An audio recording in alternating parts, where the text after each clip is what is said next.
Olá, como é que você tá? Eu espero que você esteja muito bem. Seja bem-vindo a mais um vídeo do nosso curso. Nós vamos continuar explorando as funcionalidades do EasyFocus 3. Antes de mais nada, eu gostaria de vir com você aqui nas opções do programa. Então a gente vem aqui em Arquivo, Opções, e aqui a gente tem diversas configurações que a gente pode fazer. Eu vou mostrar para você a maneira como eu costumo configurar o programa, mas durante a sua experiência você pode ter outras opções que você vai achar melhor para visualizar os seus dados. E a verdade é que eu mesmo costumo alterar essas configurações dependendo do que eu quero ver. Então vamos lá. Nesses dois primeiros menus aqui, eu não costumo alterar nada do que vem por padrão no programa. Então, se você quiser olhar a maneira como está configurado, é a maneira padrão que já vem quando você faz a instalação do programa. As alterações começam aqui nesse terceiro menu. Aqui eu costumo fazer as seguintes alterações. Primeiro, essa resolução do mapeamento, eu boto ela como sendo alta aqui. O que isso vai alterar? Eu vou dar um OK aqui. Eu vou inserir também uma fonte sonora. Então, qualquer fonte aqui. O mapeamento é esse nível de pressão sonora que a gente está vendo aqui, distribuído na área da audiência. Aumentando aquele parâmetro, o que eu estou fazendo é aumentar a resolução dessas cores que aparecem nesse mapeamento aqui. Então, a resolução está alta, como eu coloquei lá, e se a gente abaixar aquela resolução, então, ao invés de alta, eu vou colocar aqui como mínima. Você vai ver que a resolução das cores fica muito mais baixa. Dependendo do estágio do projeto que você está, talvez valha a pena você alterar essas configurações. Então, por exemplo, se você está no início do projeto, talvez valha a pena você diminuir a resolução, porque aí os cálculos vão acontecer de forma mais rápida. Já mais para o final do projeto, você aumenta a resolução, então você vai conseguir visualizar melhor os seus resultados. E a próxima coisa que eu altero é esse parâmetro aqui, da exatidão dos cálculos. Aqui acontece de forma semelhante. Ou os cálculos vão acontecer de forma mais rápida, mas com uma exatidão menor, ou de forma mais lenta, mas com uma exatidão maior. Então, cabe a você escolher qual é a melhor opção aqui. Eu geralmente utilizo, na maior parte do tempo, em alta resolução. Por último, nós podemos determinar como vai ser feita a soma das pressões sonoras. Então, aqui nessa primeira opção, a gente tem o tipo de soma que ele chama de incoerente. Nessa opção aqui, a gente não está considerando a fase dos sinais que estão sendo somados. Já na segunda opção, a gente tem uma soma complexa, ou seja, a fase dos sinais vai ser levada em consideração quando a gente fizer a soma. E a gente pode aqui selecionar também até qual frequência que essa soma complexa vai acontecer. Fazer a soma dos sinais considerando a fase, ou seja, essa soma complexa, vai trazer mais exatidão para os nossos cálculos. Então, geralmente utilizo essa opção, indo até a frequência mais alta, que no caso aqui é 16.000 Hz. Se você ainda não entende bem essa diferença entre considerar ou não a fase quando a gente faz a soma de dois sinais, fique tranquilo que mais à frente a gente vai estudar sobre o ciclo de fase e isso vai ficar mais claro para você. Nos menus seguintes, a gente vai ter o controle da escala dos gráficos que aparecem para a gente no programa. Então, por exemplo, nesse menu aqui, a gente consegue controlar essa escala de cores que aparece no mapeamento. A princípio, eu deixo todos esses valores como sendo escala automática.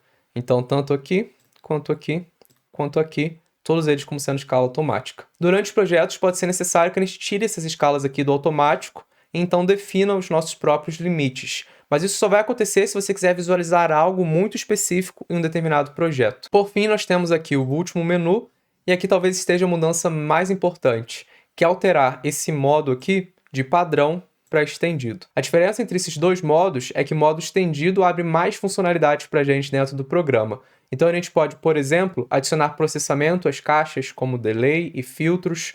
A gente consegue visualizar também as nossas respostas em banda de 1/3 de oitava, enquanto no modo padrão isso não é possível. Usar o modo padrão talvez só seja útil se você estiver trabalhando em um projeto mais simples, onde as funcionalidades do modo estendido não fossem utilizadas. Essas são então as configurações do programa que eu utilizo e indico para você também. Vamos então explorar as diferentes janelas que a gente tem aqui na tela do EasyFocus, começando por essa janela aqui da esquerda. O que nós temos aqui a princípio são as propriedades do objeto, como está escrito aqui. Essa janela aqui, ela permite que a gente então edite as propriedades do objeto que está selecionado. Nesse caso, está selecionada essa zona da audiência aqui, que já vem criada por padrão quando a gente abre o EasyFocus. Então, com esses parâmetros aqui, a gente consegue editar essa zona. A gente vai ver com calma como fazer isso um pouco mais à frente. Mas observe que se nós selecionarmos outro objeto, essas propriedades aqui vão se alterar então. No caso, eu selecionei a fonte que a gente tinha adicionado para a nossa predição. Além disso, a gente pode vir aqui, nesse botão na parte inferior, mostrar lista de objetos.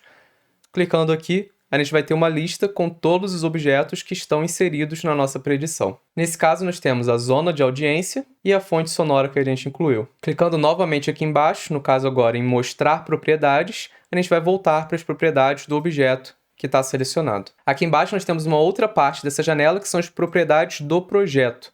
E aqui a gente consegue definir o título do projeto, o autor, a empresa na qual você trabalha e também fazer anotações. Você também consegue definir aqui as propriedades do ar, a temperatura, a pressão atmosférica e a umidade relativa. É importante que você inclua todas essas informações aqui, porque no final de um projeto você pode gerar um relatório aqui dentro do EasyFocus mesmo, e nesse relatório vai constar todas essas informações aqui. Clicando aqui em definições de projeto, a gente tem ainda alguns parâmetros interessantes para a gente alterar. Primeiro, a gente tem a altura dos ouvidos das pessoas que estão na audiência. A gente tem 3 possibilidades, as pessoas sentadas, de pé e um valor personalizado que você pode estabelecer. É essa altura dos ouvidos que é considerada aqui quando o software faz esse mapeamento da pressão sonora. Por padrão, a gente tem uma altura de 1,2 metros para as pessoas sentadas, 1,7 metros para as pessoas em pé e 1,2 como sendo o valor personalizado. Eu vou alterar aqui esse valor personalizado só para a gente fazer um teste. Então vamos imaginar que uma parte da sua audiência esteja sentada no chão, por exemplo. Então vou considerar essa altura de 0,8 metros. Dou um OK. E como é que a gente visualiza essa alteração agora?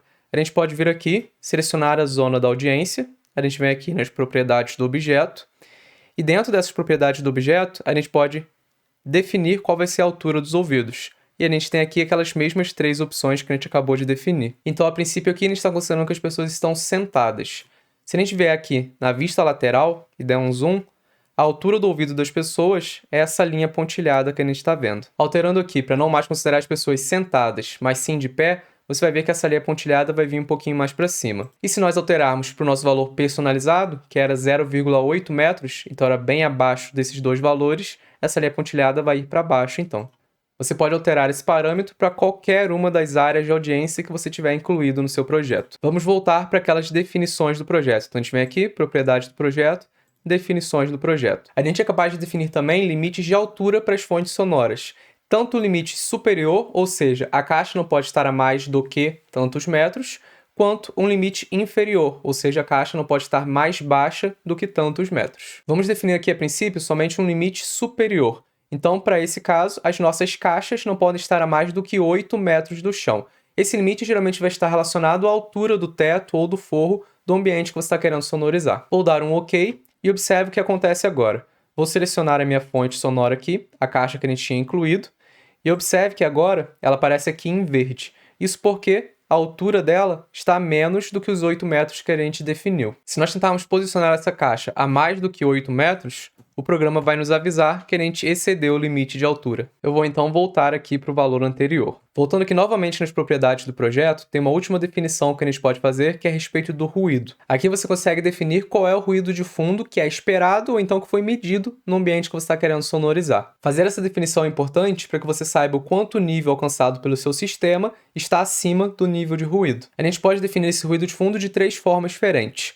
Primeiro, um valor de banda larga, que seria basicamente um valor único para todas as frequências. E podemos também estabelecer valores em bandas de terço de oitava e valores em bandas de oitava. Vamos estabelecer, por exemplo, um valor em banda larga de 60 dB para o ruído de fundo. Vamos analisar agora essa barra aqui na parte superior da tela. Primeiro, com esse botão aqui, você consegue mostrar ou não esse mapeamento aqui. Então, a gente pode ativá-lo ou desativá-lo. O ideal é que você desligue esse mapeamento enquanto você faz as principais alterações no seu projeto, como, por exemplo, o desenho das zonas de audiência e o posicionamento inicial das caixas. Isso porque qualquer alteração que você fizer aqui, o mapeamento vai ser refeito. Isso vai te atrapalhar nesse processo de fazer essas alterações. O segundo parâmetro que a gente pode alterar é o que exatamente a gente está visualizando. Existem 3 opções aqui. A primeira é o SPL sem curva de ponderação. A segunda opção é o SPL com uma curva de ponderação A. A diferença aqui é que essa curva de ponderação ela vai atenuar bastante algumas frequências, especialmente as frequências mais baixas, e vai aumentar um pouquinho outras frequências. Isso porque ela tenta aproximar a maneira como nós, seres humanos, ouvimos. Por último, a gente pode visualizar também a relação sinal-ruído, ou seja, o quanto que o nível de pressão sonora alcançado pelo nosso sistema está acima do ruído de fundo presente no ambiente. Vamos selecionar essa opção para a gente ver a diferença. Então, ó, observem que nesse ponto aqui da plateia, a gente tem um nível de 56 acima do ruído de fundo. Isso porque, um pouco antes, a gente definiu o nível do ruído de fundo de 60 dB. Se a gente alterar esse valor, essa relação sinal-ruído também vai ser alterada. Então, colocando aqui um nível de 80 dB agora, para o ruído de fundo, e refazendo aqui o mapeamento, observe como o nível do nosso sistema não está mais tão acima do nível do ruído de fundo como a gente tinha anteriormente. Eu vou voltar a visualização para o SPL sem curva de ponderação, que é o que a gente vai usar na maior parte dos casos, para a gente explorar aqui os outros parâmetros. Os próximos dois parâmetros aqui meio que andam juntos. A gente tem como selecionar qual é a largura de banda e qual é a frequência para a qual a gente vai visualizar os nossos resultados. A largura de banda está relacionada à resolução que você vai ver seus resultados. No caso aqui, 1/3 de oitava seria a maior resolução, é o valor que eu te indico para usar. E aqui a gente muda a frequência para a qual a gente está vendo o comportamento do nosso sistema. Se a gente botar aqui, por exemplo, 2000 Hz, o comportamento do sistema é diferente. Em uma frequência mais alta, como 12.500, o comportamento também é outro. Eu vou voltar aqui para 4.000 Hz, que é em geral a principal região de frequência que a gente deve considerar nos nossos projetos. Além disso, a gente tem uma última opção aqui, que é ver também o nível relativo. Marcando essa opção, a gente é capaz de estabelecer uma faixa que a gente quer que o nosso sistema varie. Em geral, a gente não quer variações maiores do que mais ou menos 3 dB. Agora, no mapeamento, toda essa área verde aqui está dentro dessa faixa de mais ou menos 3 dB. Essa parte aqui está acima e essa parte aqui está abaixo dessa faixa. Aqui nós estamos somente testando as funcionalidades do programa, mas se fosse um projeto real, o que essa imagem está mostrando para a gente é que o nosso projeto não está adequado, já que a gente tem somente uma parte da área que está dentro da faixa de mais ou menos 3 dB. A gente tem uma parte que está acima dessa faixa e outra parte que está abaixo. Eu vou desmarcar essa opção e aqui, por fim, nós temos duas opções que permitem que a gente ative ou desative as fontes sonoras e que a gente ative ou desative as zonas de audiência. Nos próximos vídeos do nosso curso, nós vamos explorar as funcionalidades dessa janela aqui da parte central do programa